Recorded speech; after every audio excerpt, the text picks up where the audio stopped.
In the crystal coffin of the funeral home lay my wife, 8 months pregnant. The forensic doctor said that the gaps under her fingernails were filled with river-bottom silt. On the day of the funeral, I smiled and calmly signed the cremation papers in front of the mourning hall. 3 years later, at a club reunion, the corpse that should have rotted long ago was straddling my buddy Fernando's lap. Her tongue curled with cream as she smeared it onto the man's Adam's apple. The black stockings under her miniskirt had a torn hole, perfectly revealing the rose I had personally tattooed on the inside of her thigh. Isn't this my psycho ex-husband who went crazy after his wife died? She pressed the tip of her high heel against my knee. I heard you hugged my portrait and lived in a psychiatric hospital for 3 years. How pathetic. Since you're so pitiful, I'll give you a chance. Come be a dog for Fernando and me. Kneel every day to put on my shoes. Lick clean the floor I walk on. If you behave well. She lifted her foot slightly, the high heel dangling in midair. Maybe I'll reward you by letting you catch it with your mouth. I let out a mocking laugh. Who are you supposed to be?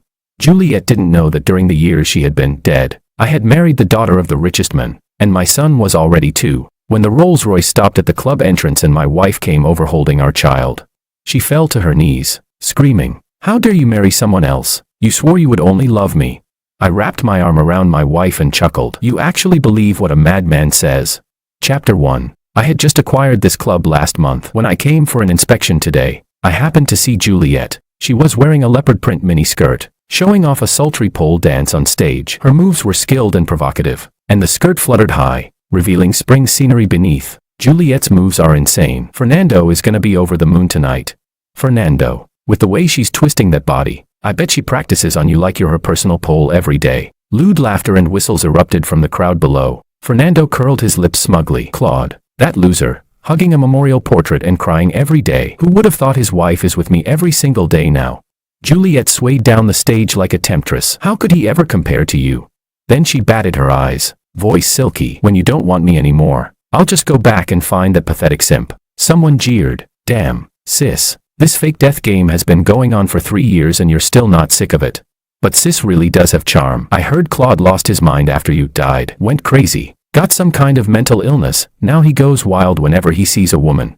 Their booth filled the entire place with raucous laughter. I turned to leave, but the manager hurried after me, lowering his voice. Boss, the guest in VIP 3 already owes 160,000. Judging by today, he plans to skip out again. He pointed directly at Fernando's table. At that moment, someone spotted me. Well, if it isn't Claude, instead of going crazy at home, you came out here to embarrass yourself. The moment Fernando saw me, his expression darkened. So you're Claude. Juliet sat facing him on his lap, straddling him, licking cream off her fingertips as she sneered at me. Heard you went nuts after I died. Too bad, I don't remember any of it. Since you're so pitiful, I'll give you a chance. Come serve as Fernando's and my dog. Kneel every day to put my shoes on. Lick clean the floor I walk on. If you perform well. She lifted her foot, letting the high heel sway in the air. Maybe I'll reward you by letting you catch it with your mouth. Juliet was still the same, arrogant eyes, chin raised, as if nothing in this world was worth bowing to. 3 years ago, I adored this look of hers. Seeing it again now, it only filled me with disgust. A group of people snickered and mocked. Claude, you should be grateful. Juliet lost her memory yet still gives you the chance to be her dog. You better kneel and thank her. Yeah, look at you, 3 years of living worse than a person, becoming a mental case. Sis isn't even disgusted by you. If you agree, at least you'll have something to eat. Better than being a beggar like you are now. Fernando wrapped an arm around Juliet's waist, kneading her as greedily. He grinned at me. Claude, we were best bros. Helping you take care of your wife was the least I could do. But now, he intentionally kissed Juliet's neck. Your wife loves my style. So why don't you start by pouring US tea and serving us? Serving us is already doing him a favor. If I wanted, he'd jump off a building without complaint. Looking at the two of them, I couldn't help but laugh. One used to be my best friend. The other used to be my beloved wife. One who'd once helped me generously when my career collapsed. The other who dashed into a burning building to save me. Her arm burned, still bearing the bite mark I left when she forced me to stay conscious. Yet the sight of them now, fingers interlaced, was more scalding than the flames that once surrounded me. I lowered my gaze and asked coldly, and who might you be? I came today to ask when all of you plan to pay back what you owe the club. Chapter 2. Motherfucker. You think this club belongs to you? The booth burst into laughter. So what if we're running a tab? I'll pay whenever the hell I feel like it. Who the fuck do you think you are? Juliet leaned close against Fernando, grabbed a glass of alcohol, and poured it straight over my head. Claude, did you really think pretending to be the owner of this club would make me look at you differently? She turned to Fernando, lifting her red lips. Honey, isn't he just a delusional toad dreaming of eating swan meat? Fernando brushed a kiss against her lips. Baby, he's not even a toad now, more like a guard dog at best. The manager beside me tried to speak, but I stopped him. Slowly, I raised my left hand. The wedding ring on my fourth finger gleamed coldly under the lights. Juliet, look closely. I'm married. Married. She suddenly burst into shrill laughter. Claude, do you even know who owns this club? He's the precious son-in-law of the richest family, by seniority that makes him Fernando's uncle. And a nobody like you dares pretend to be some rich young master, believe it or not. A wave of disgust twisted in my chest. I didn't even know since when I had gained a good nephew like Fernando. Seeing my momentary distraction, Juliet snatched the ring right off my hand. Pain knotted my brows, and just as I opened my mouth, her voice cut in, dripping with mockery. This cheap plastic ring, the kind you can buy 3 for $10 at a night market, and you dare pretend you're the richest family's son-in-law. I wouldn't touch it even if it were free. You're really out of your damn mind with poverty, aren't you? The crowd erupted in even louder laughter. She casually tossed my ring into the wine bucket before her, completely fearless. My fists tightened. That ring was handcrafted for me by my wife using the Oppenheimer blue diamond, small as it looked. It was worth tens of millions. Facing their ridicule, I snapped. I'm not pretending. The ring is real. The words barely left my mouth when Fernando hurled a wine bottle at me. Blood streamed down my face in bright red trails. For a bit of pride, you could pretend to be anything, but you chose to pretend to be my uncle. Look at you, dressed like a damn bum claiming to be the richest family's son-in-law. That's comedy gold. Juliet, watching the blood pour down my face, had a flicker of distress cross her eyes. Before she jumped into the river, we had been as inseparable as conjoined twins. That summer, we visited a small seaside town. She insisted we wake at 4 in the morning to watch the sunrise at the lighthouse. They say wishes made here really come true. She leaned against my shoulder, the sea breeze messing up her hair. What wish did you make? I asked. She shook her head mysteriously. If I tell you, it won't come true. Until I sorted through her belongings after her death, I hadn't known. Behind our wedding photo, she had hidden a lighthouse postcard. On the back, it said, I want to love Claude until our hair turns white. In that moment, my vision blurred with tears. Someone suddenly kicked me hard from behind, dragging me out of my memories and back into reality with a surge of pain. Juliet slapped me several times, looking down at me from above. Stop acting crazy. There's $100,000 in this card. Take the money and crawl back to your rented apartment. I abruptly lifted my gaze. You still owe $60,000. Fernando scoffed. You've been acting insane for too long. You forgot how normal people behave. Juliet is giving you money. Get lost already. I swallowed, the metallic taste rising in my throat. Not a cent less than $160,000. That's what you owe the club. She stared at me, disbelief flooding her face, unease flickering beneath. The bystanders who came to watch the drama laughed hysterically. This lunatic still thinks he's the richest family's son-in-law. The thugs watching nearby laughed so hard they slapped their thighs. I've seen shameless beggars, but never someone this desperate for debt collection. Shit, did you pawn your underwear too? Chapter 3. The club manager was breaking into a cold sweat. He hurried over to help me up, but I signaled for him to stay silent. I extended my hand, staring straight at Juliet. The money and the ring. She glared at me, flustered. Isn't the money in the card enough for you to buy a real ring? I didn't understand where her emotions were coming from. Wiping the blood off my face with one sweep, I spoke with stubborn insistence. You owe the club money, not a cent less. And my ring, you're returning it. Juliet raised a brow, smirking as she pushed a bucket of high-proof liquor toward me. Your ring is in there. I reached for it, but she slapped my hand away. You want it? Drink the whole bucket. Fernando chimed in from the side, amused. Claude, drink it and I'll even add $60,000 for you. Not a bad deal, right? Juliet knew perfectly well that alcohol would send me into anaphylactic shock. In the past, whenever Fernando tried to force drinks on me at the table, she would always step in front of me, small figure trembling, eyes red. He can't drink. I'll drink for him. Cup after cup. She shielded me. Now, she was still the same person, but she stood in the shadows, cold-eyed, watching as Fernando gripped my jaw and forced the entire bucket of liquor down my throat. The alcohol burned through my esophagus. My vision blurred, but I kept my eyes locked on her. My trembling fingers slid into my pocket. When the pen tip pierced my skin and blood mixed with spilled liquor, the sharp pain forced me awake. I needed to watch the very last drop go down, because the bottom of that bucket held what I treasured most. I shoved Fernando's hand aside, reached into the bucket, retrieved the ring, and carefully wiped it clean with my sleeve before putting it back on. Juliet suddenly grabbed my hand like a madwoman. What the hell is so precious about that stupid ring?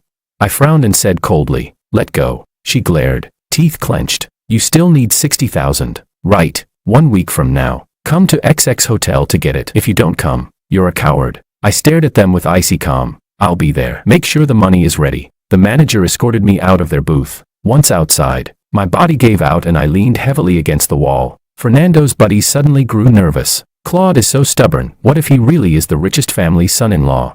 I saw the manager sticking to him the whole time. And Juliet, didn't you swear he'd guard your grave forever and never remarry? What if you overplayed your hand?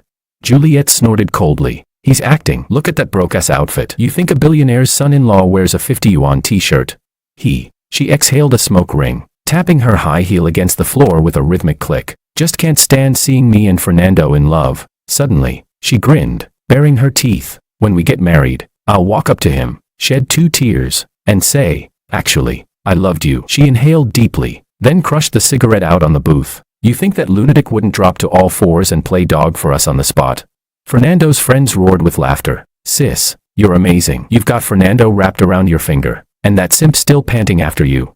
Look at you. Fernando laughed as his hand cupped the softness on her chest, pulling her into a hot, deep kiss. Whistles erupted all around them. Leaning against the wall, I heard everything. My heart froze over completely. The manager supported me as we walked out of the club. Boss, do you need an ambulance?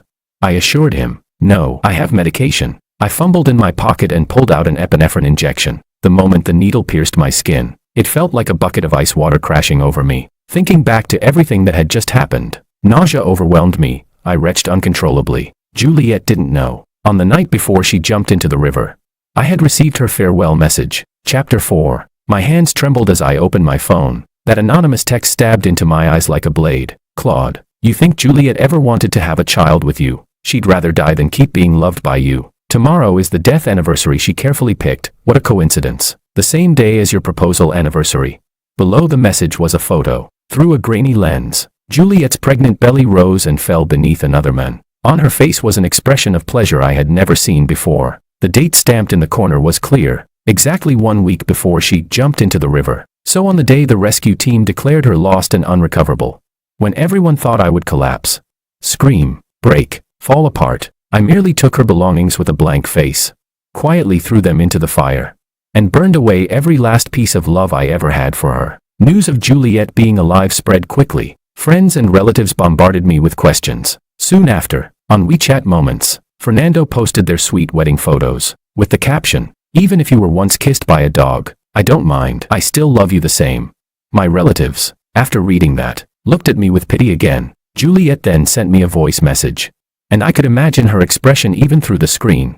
Pitiful and mocking all at once. Hey, you pathetic simp. Next Saturday at XX Hotel, don't forget to come pick up your 60,000 tip. She deliberately dragged her voice. Consider it a little wedding gift from Fernando and me. Enough for a loser like you to eat instant noodles for half a year. I quietly noted the location, then blocked her. The club manager listened beside me, silently clenching his fists. A week later, their wedding was held as scheduled. I had the driver stop the car 1 kilometer away from the hotel. 4 people that disgusting.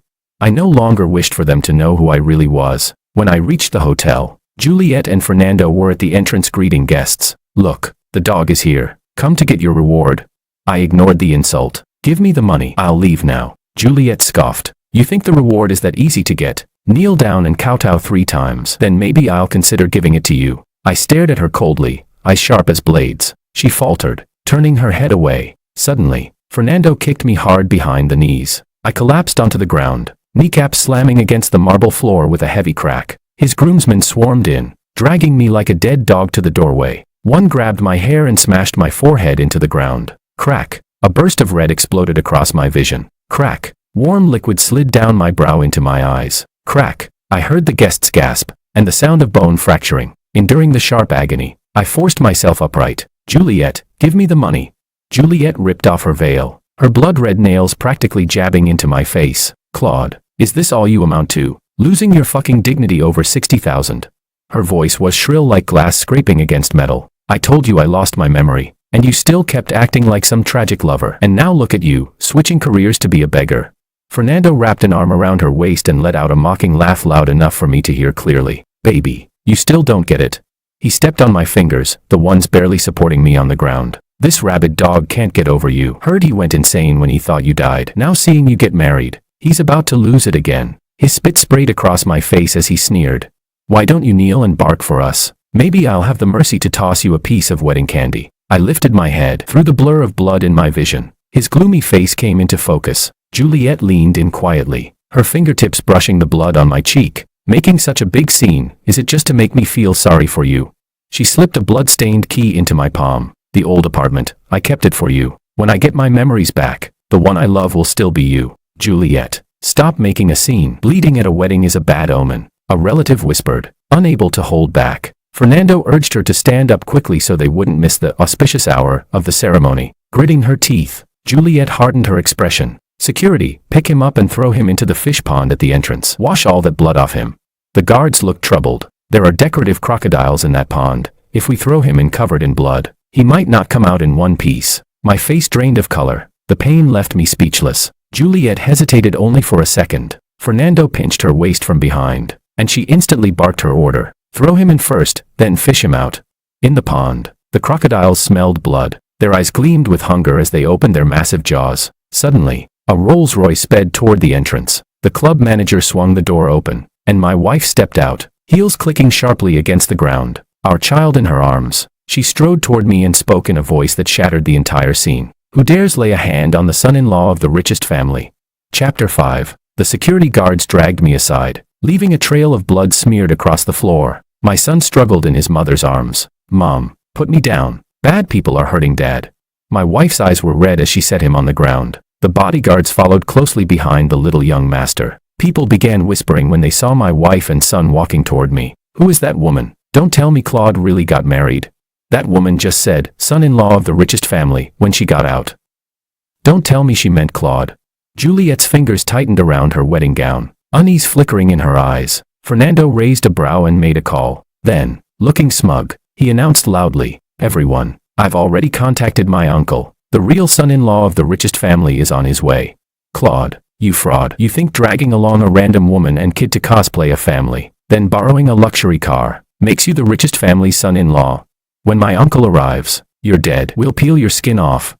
I lowered my head and let out a cold laugh. My wife wrapped her arms around me, her touch painfully gentle as she wiped the blood from my face. Then she looked up sharply at Juliet and Fernando. You shameless cheating couple. I want to see who exactly you've called over. Manager Wong, get the family doctor here. My husband needs a full examination. Hearing the command, the club manager ordered the bodyguards to form a protective circle around us before running off to fetch help. Juliet glanced at her watch. She snapped at the security guards, pull that woman and child away, and hurry up, throw him into the fish pond. If he isn't clean, don't fish him out. Then she raised her voice, forcing fierceness into it. If you delay my auspicious hour, can you afford the consequences? Didn't my husband just say his uncle is the richest family's son-in-law? The guards, terrified, quickly lifted me up toward the crocodile pond. My wife gave a single gesture, and the bodyguards instantly subdued the security guards. I dare any of you to try. Fernando scoffed and signaled his groomsmen. They rushed from behind. The front bodyguards were still holding down the security guards and didn't notice the ambush. By the time they realized, I was already hoisted up, inches away from the crocodiles. Still, I felt no fear. I looked at the groomsmen and said calmly, how much longer are you planning to let yourselves be used? Did it never occur to you, what if I really am the son-in-law of the richest family? If you throw me in, what happens to you afterward? Thought about that? The lead groomsman's hands trembled. He almost dropped me straight into the jaws. In that brief moment of hesitation, the bodyguard struck and pulled me back to safety. 7 or 8 groomsmen were knocked to the ground in seconds. Juliet, panicked now, tugged Fernando's sleeve. Fernando, he wouldn't really be the richest family's son-in-law, right? Fernando sneered. Him? Look at what he is. My son Ian, eyes swollen from crying, seized a moment of distraction, ran straight to Fernando, and bit down hard on his leg. Fernando screamed and kicked, sending the child flying like a rag doll. My heart split open, ignoring the pain tearing through my wounds. I lunged forward and crashed my fists into Fernando's face. 10 heavy blows, each one sinking into flesh with a dull thud. Behind me, my wife screamed Ian's name, voice breaking as she scooped up our bleeding son. Just then, the hotel doors burst open. Heavy, orderly footsteps shattered the chaos. Black-clad bodyguards lined up on both sides as a middle-aged man entered slowly. Sharp suit, silent authority, a presence that made the entire hall fall dead still. Fernando froze, expression stiffening. His lips trembled. Uncle. The men didn't spare him even a glance. He walked straight toward me, and under everyone's disbelieving eyes, He bowed deeply. Young master, forgive me. I was delayed on the way. Juliet's wedding gown rustled violently as she stumbled backward, her high heel snapping with a loud crack. I wiped the blood from my face and lowered my gaze to Ian, who had fainted in my arms. Softly, I said, Uncle Morales, take care of the young master and my wife. My wife suddenly grabbed my arm, her nails digging into my skin. Following her furious gaze, Fernando was dragging himself toward the side door, leaving a long smear of blood behind him, trying to run. I laughed, stepping forward, the blood-stained leather of my shoe pressing down on his fingers. Tell me, who were you waiting for again? Chapter 6. Fernando's fingers cracked beneath my shoe, the sound sharp enough to make teeth ache. He screamed, lifting his head, his face drenched in blood and cold sweat. Claude, who the hell are you? His voice broke with pain. Juliet collapsed onto the floor beside him, panic twisting her expression. I pointed at the gash splitting my forehead and at my mangled fingers. You think you're worthy of knowing who I am? Fernando's eyes darkened. He spat at me. You're nothing but trash.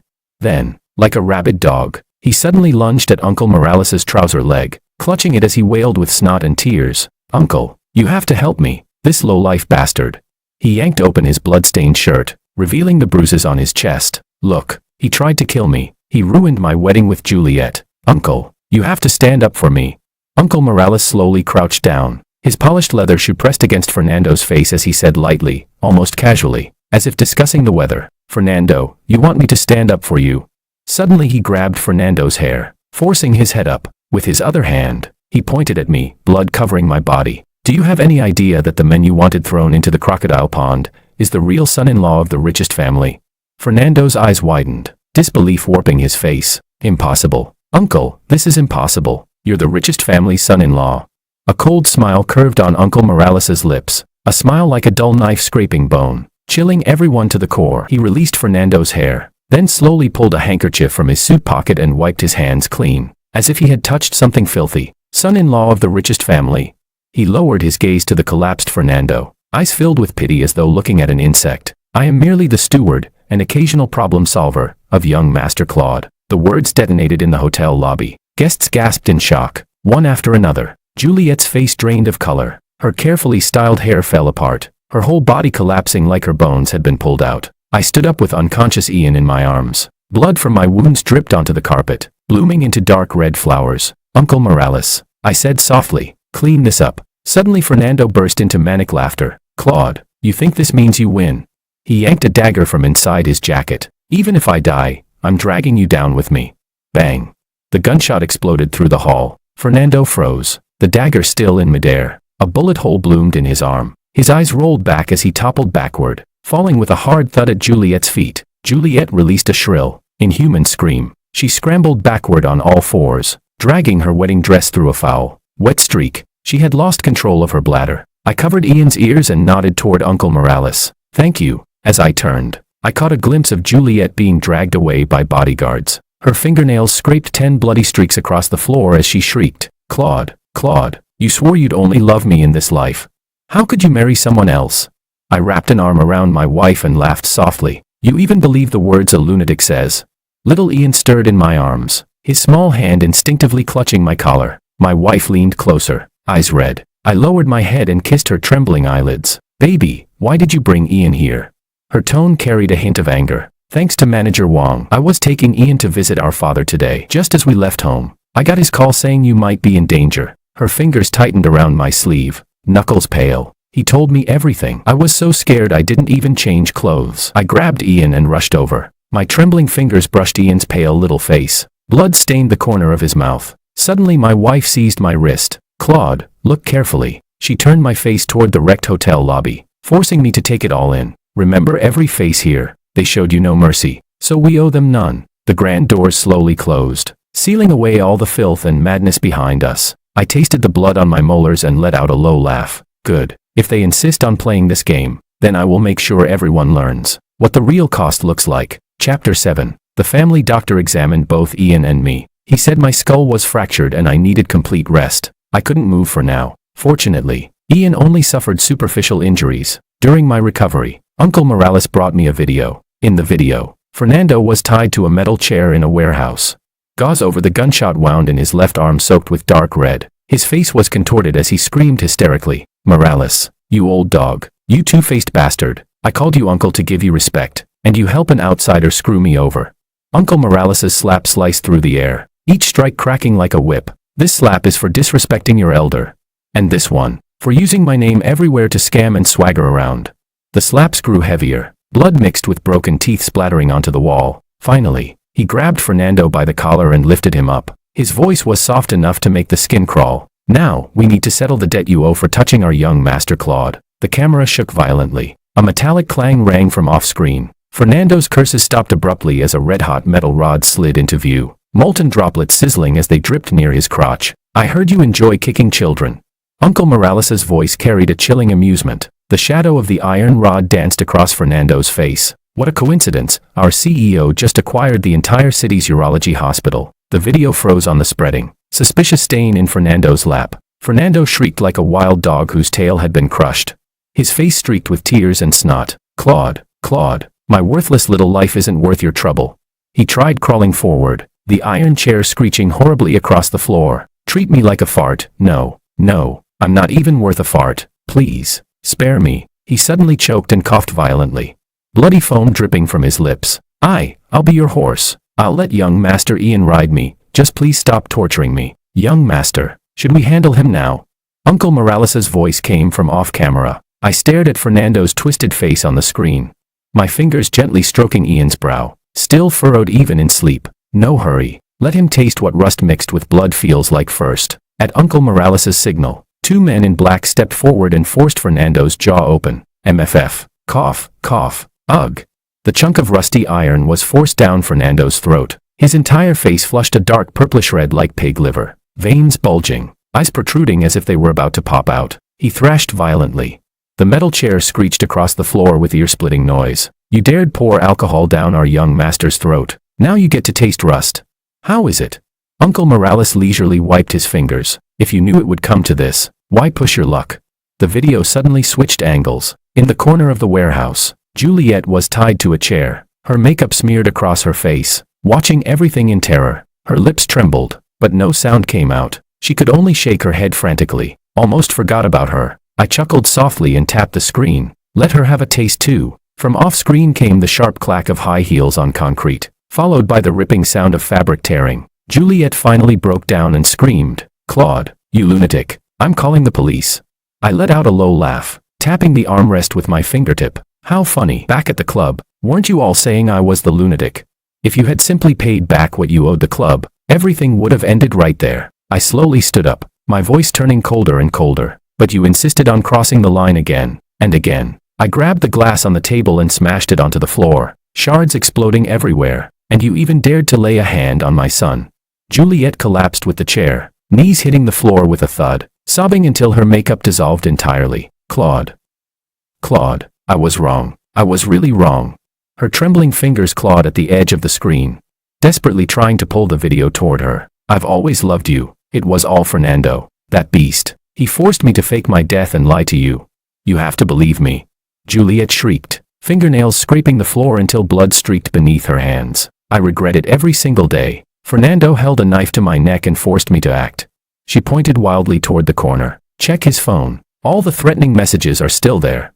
Chapter 8. Uncle Morales immediately had someone bring Fernando's phone to me. I unlocked the screen, and the truth was laid bare before my eyes. That farewell text that once drove me into hell turned out to be written by that bastard. I scrolled through those horrifying chat logs, each message stabbing straight into my heart like a knife. All these years, Fernando had been manipulating Juliet, as if he were training a dog on a leash. 8 tonight, same place. If you dare tell Claude, I'll leak his company accounts. Tomorrow find an excuse to pick a fight with Claude. I want to see him suffer. Remember to record his reaction when he gets the death notice. I want to keep it. The latest message was from the night before at the club. Tomorrow, when all my guys are here, you better behave. Otherwise, I'll have Claude thrown into a cement mixer. The phone in my hand creaked under the pressure, as if it couldn't bear the weight of it all. So the person I cherished in my palms all these years had been nothing more than a puppet on strings. Forced by threats to my life, she'd acted out one cruel scene after another. On the screen, Juliet burst into sobs. Claude, I was forced. Do you believe me now? I really love you. In the video, Juliet covered her face, breaking down, tears leaking through her fingers. Now you finally understand. Every time I left you, It was because I had no choice. Her voice suddenly fractured. Claude. I truly loved you. Juliet suddenly ripped open her collar, revealing the hideous scar across her lower abdomen. Her voice hoarse like sandpaper scraping. Back then, I was pregnant with your child. Fernando dragged me into the operating room. Her nails dug deep into the scar, fresh blood seeping down her fingers. When I lay on that operating table, the one I hated most wasn't him, it was you, because you couldn't protect me. I stared at her trembling figure on the screen, a dull ache rising in my chest. But the next second, Ian's cough sounded clearly from beside me. It's not that I didn't protect you, it's that you never told me any of this. And telling me now is already too late. My heart beats for only two people now. One is my wife, who's in the study brewing medicine for me, and the other just learned how to write the word daddy. Juliet's pupils contracted violently a few times. Then she let out a small, broken laugh. She slowly wiped the tears from her face, her nails scraping bloody lines across her cheeks. Claude, let me go. I was wrong from beginning to end. I was stupid enough to be controlled so easily. Now I don't want anything anymore. I betrayed you all these years, that's the truth. I have no face to ask for forgiveness. I just want you to let me go. I'm going to that island, to finish whatever is left of my life. I didn't respond, only gestured lightly to Uncle Morales to let her leave. Uncle Morales ordered his men to remove her restraints and drape a coat over her. Juliet staggered to her feet, but the coat slipped from her shoulders, like a shattered shell falling away. From outside came the sound of a car horn. A black sedan waited in the curtain of rain. At the doorway, Juliet suddenly turned back. Claude. She reached a trembling hand toward the screen. But the moment our eyes met, her fingers curled back. I wish you a future full of happiness, a peaceful life. Rainwater mixed with blood pooled at her feet. Before she stepped into the car, I glanced toward the entrance. My wife was standing there, holding a bowl of medicine, looking at me with gentle eyes. Chapter 9. I lifted my head toward my wife, who was leaning against the doorframe. There was a faint, almost teasing smile at the corner of her lips. You heard everything. Carrying the bowl of medicine, she walked toward me. Her warm palm settled on the tense back of my neck. Remember when we first met? You were drunk every day. Your shirt buttons always mismatched. Her fingertips brushed the crease between my brows. And now, I finally see that same light in your eyes again. The one you had back then, when you were the captain of the basketball team. Amid the soft scent of medicine, she suddenly pinched my earlobe, a little habit she had whenever she knew I was hiding something. Can you tell me the truth now? Her gaze drifted toward the distant car lights disappearing on the screen. Here, her slender finger tapped the center of my chest. Is it really all clean now? I tightened my grip around her slightly cool fingers, pressing the back of her hand firmly against my heart. Here, has been spotless for a long time. What trapped me back then wasn't love for her. I looked into her eyes, shimmering with moisture. It was a knot in my heart, my unwillingness at being deceived. The rising steam from the medicine blurred her outline, but I could clearly see the teardrop hanging from her lashes, until you burst into my life, and gave me our adorable, gentle son. My Adam's apple bobbed as I swallowed the thickness in my throat. That's when I finally understood. True love isn't the status or identity you brought me. It's the warmth of you feeding me medicine at 3 in the morning. And how you cried even earlier than I did. When Ian said, Daddy, for the very first time, I placed her hand firmly against my ribcage. Now, every bone here is carved with your name. Her fingertip brushed against my heartbeat, and she suddenly trembled, because the rhythm inside my chest matched perfectly with Ian's steady breathing from the next room. I looked at the beautiful woman in front of me, and said solemnly, Wife, I love you. Her eyelashes fluttered, and she nestled softly into my arms. On the other end, Uncle Morales glanced at the barely human, half-ruined Fernando and called me for instructions. Young master, how do we handle him now?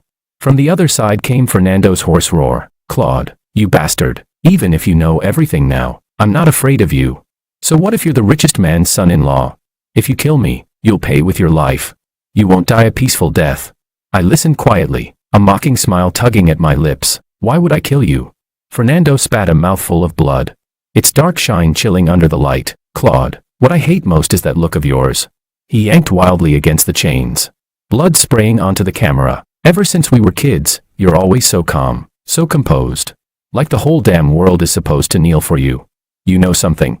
He tilted his head, eyes crazed. I arranged for Juliet to meet me on your wedding anniversary. Right on your marital bed, she was acting especially seductive. A wet, dark clot rose from his throat. Cough, cough. And you, working overtime that night. You looked just like a pathetic dog.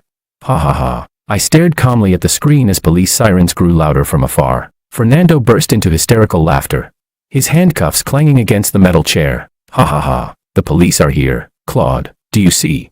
This is retribution. Uncle Morales adjusted his cuffs with leisurely grace and flung a stack of documents into Fernando's twisted face. Embezzlement in 2018. Intentional injury in 2020. The tip of his shoe lifted a photo. And this is last week's footage of you sending men to tail young Master Claude. High definition. When the police broke down the door, all color drained instantly from Fernando's face, through the reinforced glass of the police van. I watched him being dragged in like a dead dog. Then I slowly pressed the call button. Remember what you said? My voice was quiet, almost gentle. Some retribution arrives late, but it never forgets. I hung up softly and wrapped my wife tighter in my arms. Uncle Morales sent one last message. All taken care of. Fernando had a sudden psychotic break in the detention center, bit off 3 fingers of another inmate. I lowered my head and kissed the smiling corner of my wife's eye. On the bedside table, Ian's newest crayon drawing fluttered softly in the night breeze. 3 little figures holding hands. And above them, a sun carefully colored in with a golden crayon. The past had already become the past, and the future would surely be filled with sunlight.